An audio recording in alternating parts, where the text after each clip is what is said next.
Ethyrial Echoes of Yore is an indie sandbox PvP MMO set in the world of Irumesa. The game launched on Steam yesterday on the 1st of May, and it has had one hell of a rocky launch. This is a really unique MMO, so here are my first impressions after playing the game on release. And I want to start this off by saying I review a ton of games, a ton of MMOs on this channel, and I try and find the good and the bad. If I really don't like a game, I'll still try and play it to end game to give a detailed review of everything wrong with it or everything right with it. And even if I can't stand the game, I will give you all the good reasons and reasons you might like it. And I try and stay as impartial as possible. And most of my reviews are generally positive.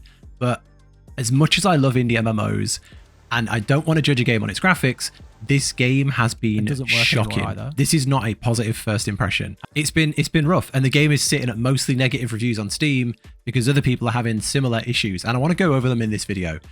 So what is Ethyrial? The game is a RuneScape Tibia style PvP game. It's WASD to move, you move in a tile-based grid, and there are some amazing and unique classes in this system that make the game really nostalgic to people like me that were born in the 90s. Ethyrial has free servers and subscription service. From my understanding, you can't switch between the different servers, but you can use the free server up to a certain part, kind of like a free trial. There's also supporter packs, such as a 12-month sub pack and a lifetime sub pack. There's no cash shop really in game, but there are these big packs that you can buy. These big, I guess they're like founders packs that you can buy. One's like $300 if you really want to give into this game and really, support it for the long run. So I don't think that's a bad thing. And the game is set to be very open world where you can build houses, villages with your friends, go on adventures, crafting systems. And it, on paper and in the videos, they look really good. And I was super hyped for this game for a long time. But let's go over my first impressions of the game and sort of my experience playing it for the last couple of days on and off. So you expect a few server issues on launch, but nothing like this. I've spent around 7 to 8 hours trying to play this game over the last 2 days, and probably only had a couple of hours in the game. The game repeatedly wouldn't load. When it did load, it would kick you out and disconnect. You have to make an account with a username and password, and it will kick you out from that account as well after a certain amount of time. It doesn't work anymore either. Yeah, I made a character, sat at the character create window, and the button to make the character did nothing. Doesn't work either. Spammed this for ages, 10 minutes, 15 minutes, came back later, and it made 10 copies of that character on that server. Tried to log in. If you're lucky, you get put in a queue. There's no information on this queue if you're 1000th or second, if it's going to be a 5-minute queue or a 5-hour queue. And if you try and leave the queue, the client freezes. All that whole time, there's this weird noise and you can't turn the volume down.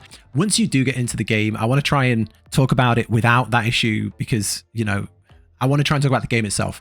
Taking all the server issues away, it just isn't polished and doesn't run well. Your character moves slow as hell. Items have been duplicated and vanished from my inventory during the tutorial. I died to a bugged spider once in the first quest. Text overlays on top of other text and you can't read it properly. The map is just a mess. The whole experience just feels unfinished and rushed. The design has elements that feel really nostalgic and cute. Like you go over to a box and you have to right click open. You go to some stairs, right click climb, or right click use. The combat is, there's tile based and you have to like put spells on the ground. It just feels nice as someone who played, those old school games, Tibia, RuneScape, that sort of thing. It feels good. But then there's parts which you can't call them nostalgia. They just feel plain lazy. The pixelated map where you can't see any details and everything just blurs into each other is horrible. Needing to go through a massive loading screen to go from one room to another on an SSD in 2023 just feels terrible. Yeah, really, really not great. And one small gem is the classes and the combat. You pick a starting vocation and it can evolve into something better down the line. There's some real interesting choices here. Knights like Dragon Knights and Demon Knights. I went with a magic user that can shadow cast like a warlock in WoW kind of thing. And there's a summoner type build as well that can summon monsters. And the combat, credit where credit's due, feels good for this sort of game. There's you can target enemies, you can target the ground, there's AoEs, there's debuffs and buffs, food buffs, things like that. And I think they've done a good job with the combat. I want to play more of the combat. I do think this is a good combat game. If you can play with this sort of art style and this sort of nostalgic game, I think there's good combat here. And I would love to see where these classes develop to in the future. But I'm not paying a sub for this game in its current state, hands down, just on principle. I'd love to get to endgame for you to make a really good review, but I don't think it deserves it at this point. I played the game for a solid couple of hours. And it was just a really bad experience. I enjoyed the combat, I enjoyed the retro style, the click to use style systems were really refreshing, but it was just a bug-filled, stressful mess. Items. So during the tutorial, there's an item is go craft something, and the items just got lost. The items, I crafted it and it vanished. I don't know. My options were to skip the tutorial or hand the item in. That's it. So I skipped the last part of the tutorial, go to the mainland. The mainland, there was a spider near the first house that bugged out. It trapped me and killed me like 3 times at level 1. I don't know. And it's a PvP game. I think I dropped my items. My top fell off at least. I ventured towards, which looked like a class trainer later on, and it says, go find the source of magic and use a spell on it to learn a new spell. Cool. My spell didn't work on it. Not sure if this was lag or a server issue or an in-game bug. With everything going on, I don't know. I was just so frustrated that I thought, you know what, let's just step away, go do some crafting, go explore. I left the city, got disconnected. I got back on about 2 hours later and the game was just unplayable. Players and mobs were just lagging around and rubber banding. It improved and I went out of the city and I started a fight and died again to lag. I look over at I had a task manager because it felt a bit weird, and my GPU's like maxed out on this really niche indie game. I don't understand why it feels so rough to play, but it's not smooth in the slightest.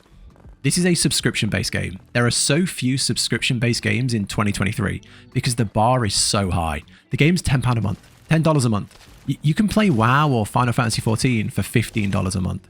You can play almost every other MMO out there for free. There is no world or reason where this game is worth a subscription or your time. I have never reviewed an MMO and said to flat out not play it, but I can't recommend this game to anyone. If you have a burning love for RuneScape and Tibia, those games came out in the late 1990s or maybe really early 2000s, go play them. They're still better and more polished than Ethyrial in 2023. I love the art style of this game. I love the tile-based combat, the classes, and I've been excited to play this since I first saw the trailers of it. I first heard about this on Reddit ages ago, but it needs so much more time in development. It needs server stress testing, bug fixes, optimization, and polish before it's even worth playing for free. Even then, I don't think a niche game that looks like this should have a sub fee. This is, of course, all just my opinion, and the game is a free trial servers, so if you do want to go check it out, go for it. I'm probably a little bitter from the amount of issues I've had trying to play this game. Maybe in a month when, loads of players have moved on, it'll be smoother, and you'll have a more, a smoother intro to the game, and you'll have more patience for it. But for me, my first impressions, it was awful, and it's a shame because I really wanted to put some time into this and enjoy it. I'm a huge lover of full loop PvP games. Some of my... I've got like 500 hours in Mortal Online 2. I'm a big fan of that style of gameplay, and I was ready to go all in with this based on the trailers, but you can't. I can't put my time into a game that just doesn't work, and when it does work, isn't optimized well enough to perform as an MMO should. But yeah, that's it. I'd love to make a deep dive on the crafting, the systems, the housing, the end game. But none of that stuff matters if the game at its core doesn't work well, if the quest system is rough, if the combat is laggy, if the movement is chunky, if the systems underlaying the base game perform at such a poor level. It doesn't matter if you can go and fight dragons at level 50. None of that matters. That's the first impressions, not a full review, but yeah, that's my experience of Ethyrial on release. Take care, everybody. Catch you in the next one. Bye.